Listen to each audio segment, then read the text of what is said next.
नमस्कार, Keshav online classes में आपका फिर से स्वागत है।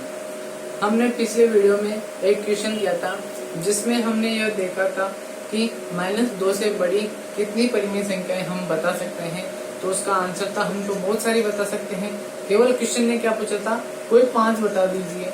यानी कि क्वेश्चन को भी ये चीज पता है कि किन्हीं भी दो संख्याओं के मध्य या किसी भी संख्या से बड़ी या छोटी अनेक या फिर अपरिमित परिमेय संख्याएं विद्यमान होती हैं। यानी कि अगर किसी बच्चे का आंसर कुछ और आए, किसी का कुछ और आए, तो वह दोनों को उसे क्या करना पड़ेगा, बताओ, सही करना पड़ेगा। यहाँ तक हमने पिछले वीडियो तक समझ लिया था। अब क्या होगा, इस प्रश्नावली का लास्ट टॉपिक है जिसमें 2 बातें हैं। केवल उन 2 बातों को हमें समझना है। क्या है वो बातें, गौर करिएगा।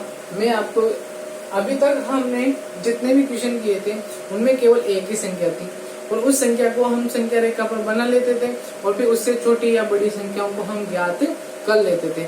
अब की बार कैसे क्वेश्चन आएंगे, गौर करिएगा। मान लेते हैं हम एक संख्या है जैसे 3/5 है और एक संख्या है 7/2। ठीक है।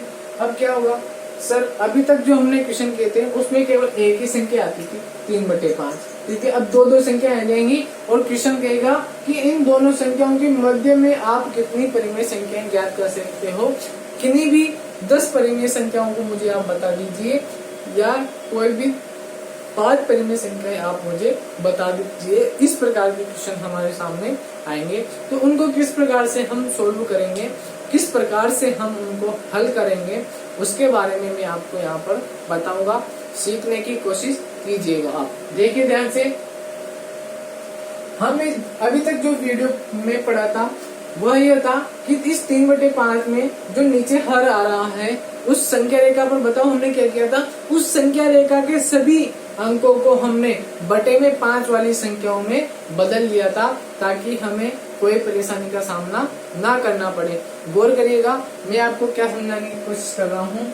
अगर ये क्वेश्चन केवल इतना सा होता कि 3/5 से छोटी या बड़ी बताइए, तो हम क्या करते बताओ, इस संख्या रेखा पर जो भी बिंदु थे 1, 2, 3, 4, ऐसे इधर -1, -2, -3, -4, तो बताओ हम क्या करते, इस पूरी संख्या को रेखा को बटे में 5 वाली संख्या रेखा में बदल देते, जिससे हमें संख्या को ढूंढने में थोड़ी सी भी परेशानी का सामना नहीं करना पड़ता। केवल कौन से अंक की बात करते, केवल अपन तीसरे अंक की बात करते, ऊपर वाले अंक की बात करते, उससे हमारा आंसर आ जाता। तो गौर करिएगा, मैं आपको क्या समझाने की कोशिश कर रहा हूँ कि जब भी हम परिमेय संख्याओं को संख्या रेखा पर देखते हैं तो हम इस संख्या के अनुसार या इस संख्या के जैसे ही संख्या रेखा को बनाने की कोशिश करते हैं ताकि संख्याएं ढूंढने में हमें आसानी हो। गौर करिएगा, इन 2-3 बातों को ध्यान से समझने की कोशिश कीजिएगा। देखो ध्यान से, जब हम इस संख्या रेखा पर आए तो हमने केवल इस 3 को ही देखने की आवश्यकता पड़ी और हमने यहाँ पर चिन्ह लगा दिया। और अगर क्वेश्चन कहता है कि बड़ी तो इधर वाली संख्या लिख देंगे और छोटी तो इधर वाली संख्या लिख देंगे। यहाँ तक आपको आ गया था समझ। लेकिन अब क्वेश्चन क्या आएंगे कि ये तो संख्या होगी सही, एक और संख्या दे देगा और इनके मध्य की संख्या पूछेगा, तो फिर किस प्रकार से हम आंसर देंगे वो मैं आपको समझाने की कोशिश कर रहा हूँ। तो गौर करिएगा, मैं क्या कह रहा हूँ आपसे। हम क्या करेंगे, इनके जो बटे में जो संख्याएं हैं उसी के अनुसार यहाँ पर संख्याएं बनाने की कोशिश करेंगे। अब आपके मन में एक क्वेश्चन आना चाहिए कि सर एक संख्या के बटे में तो है 5, दूसरी संख्या के बटे में है 2, तो हम किस हर को यहाँ पर प्रिपेयर करें या फिर किस हर को हम यहाँ पर संख्या रेखा में बदलें, किस हर के लिए हम संख्या रेखा को बदलें। 5 के लिए बदले, यानी कि इस सभी में हम 5 लगाए या फिर सभी पे हम 2 लगाए। तो इसका आंसर है बच्चों, हम इस प्रकार के क्वेश्चनों में क्या करते हैं, एलसीएम लेते हैं। क्यों?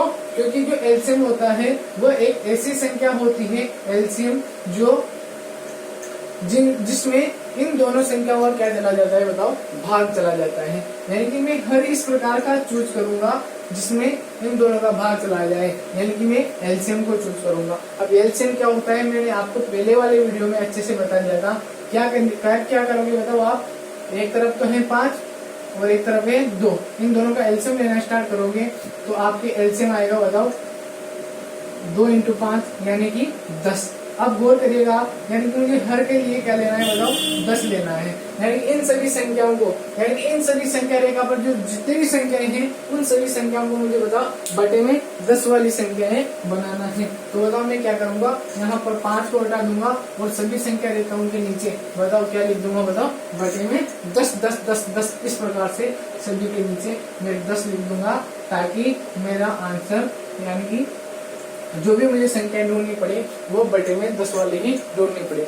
अब क्वेश्चन यह आता है, सवाल यह उठता है कि सर हमने सभी संख्याएं बटे में 10 वाली बना ली, लेकिन बताओ सर हमें यहाँ पर बटे में तो 10 दिख ही नहीं रहा।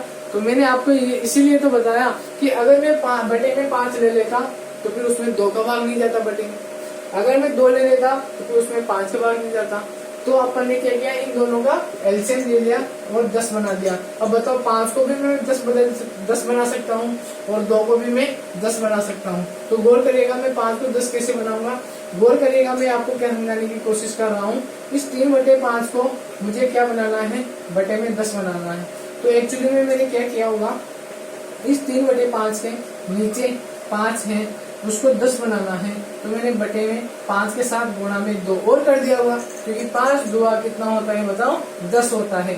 तो बताओ जब मैंने नीचे गुणा में 2 किया तो मुझे ऊपर भी गुणा में क्या करना पड़ेगा, 2 करना पड़ेगा, और 3 पहले से ही चल रहा था। तो बताओ ये जो 3/5 है वो बदल करके क्या बन जाएगा बताओ, 3 दूआ 6 और 5 दूआ 10, यानी कि ये 3/5 का ही दूसरा रूप क्या बन जाएगा बताओ, 6/10 बन जाएगा। यानी कि अब जो 3/5 का काम जो कर रही थी संख्या, अब की बार 3/5 का काम कौन करने लग जाएगा बताओ, 6/10। और इस संख्या रेखा पर 6/10 ढूंढना आपके बाएं हाथ का खेल है। बताओ ऐसे ही अगर इस 7/2 को इस संख्या रेखा पर ढूंढने के लिए क्या करूंगा बताओ, हर में 10 लाने की कोशिश करूंगा। तो मैं क्या करूंगा बताओ, इस 2 को मैं 10 में कब बदल सकता हूँ, जब मैं 2 को किससे गुणा कर दूं बताओ, 5 से। यानी कि इस 7/2 को मुझे बटे में 10 वाली संख्या में बदलना है, तो मैं 2 के नीचे यहाँ पर 5 लगाऊंगा, ऊपर भी मुझे क्या लगाना पड़ेगा, 5 लगाना पड़ेगा। इसलिए ये तो बन जाएगा 5 दूआ 10 और ये बन जाएगा 7 पंजे 35। यानी कि जो काम पहले 7/2 कर रहा था वह काम अब 35/10 करने लग जाएगा, और जो पहले काम 3/5 कर रहा था वह अब क्या करने लग जाएगा बताओ, 6/10। यानी कि एक्चुअली में हमने क्वेश्चन को ही बदल दिया और अब अपना क्वेश्चन क्या बन जाएगा, गौर करिएगा, इधर तो है अपने 6/10 और इधर है अपने 35/10। अब हमें इन दोनों के मध्य परिमेय संख्या को ढूंढना है। तो अब आपके लिए बहुत आसान हो गया होगा, क्या करेंगे हम, इन सभी के नीचे जो भी संख्या आएंगी उनके नीचे 10 तो होगा ऐसे ही, ऐसे बहुत सारी संख्या है। अब बस 6 से बढ़ाना स्टार्ट कर दो, 6 के बाद 7 8 9 10 इस प्रकार से 35 तक चले जाओ। तो बताओ हमें अनेक सारी संख्याएं प्राप्त होंगी नहीं होंगी, बताओ होंगी। इसी प्रकार के क्वेश्चनों को हम यहाँ पर करेंगे। अच्छा अगर संख्याएं कम बढ़ जाए तो और हम बढ़ा सकते हैं। मैंने पिछले वीडियो में इसके पिछले वीडियो में आपको बताया था, क्या बताया था, गौर करिएगा कि हम इस 35/10 है, इस 35/10 को अगर हम हमारी संख्या कम पड़ने लग जाए ना तो हम 1 0 और बढ़ा दें और ऊपर भी 1 0 और बढ़ा दें, तो 350/100 होगा नहीं होगा बताओ, हो जाएगा। और 350 बटे होते ही मैं इसको 349/100 भी लिख दूंगा, है ना, इसके अंदर आने वाली संख्याओं को। तो इस प्रकार से हम जैसे जैसे क्वेश्चन करते जाएंगे आपको मैं बताता जाऊंगा, यह चीज आपको अच्छे से समझ में आ गई होगी। क्या करेंगे हम, उन दोनों संख्याओं का जो हर होगा, ये जो हर होगा उस दोनों संख्याओं के हर का क्या लेंगे बताओ, एलसीएम लेंगे, और उस एलसीएम की सहायता से ही हम संख्या रेखा को क्या कर देंगे, विभाजित कर देंगे। उसके बाद हम हमारे जो दोनों संख्याएं दी गई थी उनको बटे में 10 वाली संख्याओं में बदल देंगे। इसको भी मैंने बटे में 10 वाली संख्या में बदल दिया, तो उसके बाद हम क्वेश्चन आसानी से कर सकते हैं। यहाँ तक आपको अच्छे से समझ में आ गया होगा। यह विधि है बच्चों, देखो इसमें 2 ही विधियां हैं, एक तो होती है, एक यह है हर समान करने वाली विधि, और एक और होती है उसका नाम है माध्य विधि। गौर करिएगा, सबसे पहले हम इस हर को समान करने वाली विधि को समझ रहे हैं, तो नोट करके आप लिखिएगा, क्या लिखना है देखिएगा,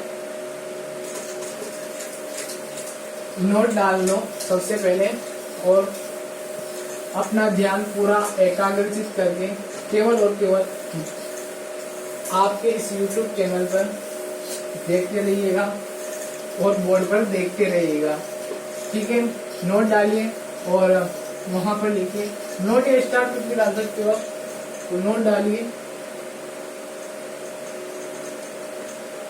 यहाँ पर लिखिए सबसे पहले, यदि दो परिमेय संख्याओं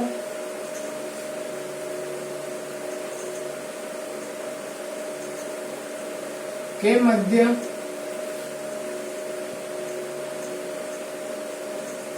परिमेय संख्याएं प्राप्त करनी हो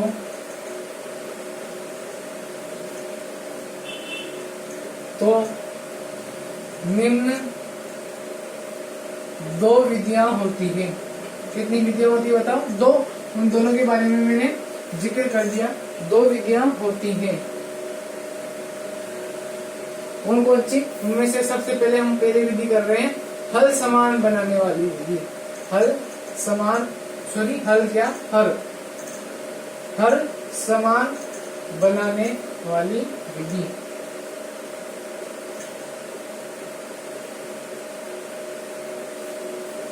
अब गौर करिएगा आप, क्या करना है अपन को, मैंने आपको समझा ही दिया क्या करना है बताओ। उन दोनों संख्याओं का हर समान बना देना है।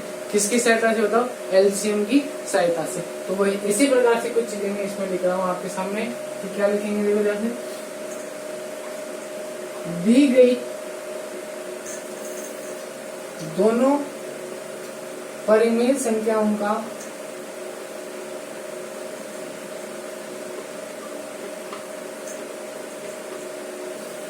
हर समान करेंगे। ब्रैकेट में लिख देना है यहाँ पर LCM की सहायता से।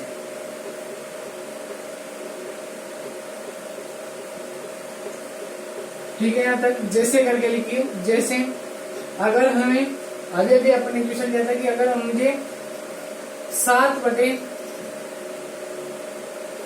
3/5 ये क्वेश्चन था, उदाहरण 3/5 व 7/2 के मध्य परिमेय संख्या ढूंढनी है। तो हम क्या करेंगे बताओ? सबसे पहले इन दोनों का एलसीएम लेंगे। तो एलसीएम हमारे पास आएगा, बताओ कितना आया था? अभी हमने क्वेश्चन किया 10 आया, तो इसको भी मैं 10 में बदल लूंगा और इसको भी मैं 10 में बदल लूंगा। तो सबसे पहले बारी आई 3/5 की। तो 3/5 को मैं जब 10 में बदलूंगा, बटे वाली संख्या को, जो बटे में नीचे ना 5, उसको मैं 10 में बदलने के लिए क्या कर दूंगा बताओ? 3/5 में जो नीचे वाली संख्या है उसको 10 में बदलने के लिए केवल मुझे 2 की और आवश्यकता है, इसलिए मैं 2 से गुणा कर दूंगा। तो 5 2 क्या होता है? 10 होता है। ऐसे ऊपर अगर मैंने नीचे गुणा 2 किया तो ऊपर भी मुझे गुणा 2 करना पड़ेगा। इस प्रकार से 3 2 6 बन जाएगा और नीचे 5 2 10 बन जाएगा। ऐसे ही बताओ, यह 7/2 भी मुझे 10 में बनाना है। तो 7/2 के लिए मैं क्या करूंगा? नीचे मुझे 5 और गुणा करना पड़ेगा, ऊपर भी मुझे 5 से गुणा करना पड़ेगा। 7 पहले से ही चल रहा है, तो ये बन जाएगा 7 पंगे 35 और ये बन जाएगा 5 2 10। यहाँ तक आप अच्छे से नोट कर लिएगा। फिर जब अपन क्वेश्चन करेंगे तो वहां पर हम इसको समझेंगे ही सही। यहाँ तक आप नोट कीजिएगा।